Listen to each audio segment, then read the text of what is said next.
Mga bro, masaya ako na may exciting news tayo galing sa Lockheed Martin. Nakita nyo na ba ang kanilang ad sa mga broadsheets dito sa Pilipinas? O diba, sa gitna ng Asian Defense and Security, ADAS, 2024 Defense Exhibition sa Manila, naglalabas sila ng mga makabagong ideya at teknolohiya na tiyak na makakaapekto sa ating militar.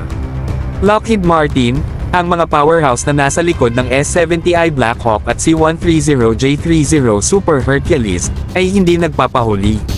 Malinaw na sinusubukan nilang ipakita ang kanilang support para sa Philippine Air Force, PAF, sa kanilang susunod na hakbang, ang F-16 Block 70-70 Seconds Viper. Wow mga bro, isipin mo ang potential ng mga jet na ito para sa multi-role fighter requirements ng PAF. Sa mga nagdaang taon, kita na natin ang kanilang dedication sa ating bansa. Pero ang tanong, gaano pa kaya kalalim ang kanilang commitment? Ipinapakita ng kanilang presensya sa ADAS 2024 na seryoso sila sa pag-angat ng kakayahan ng ating hukbo.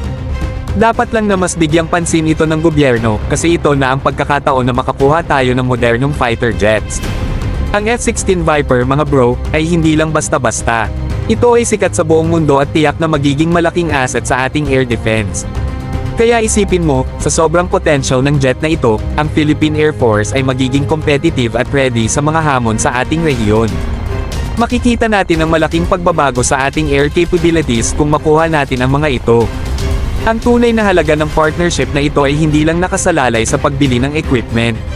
Ang mga ito ay nagdadala ng training, technology transfer, at strategic alliances na kailangan natin. Kaya't sana, magtulungan ang lahat para makamit ang ating modernisasyon at pagpapalakas ng ating militar.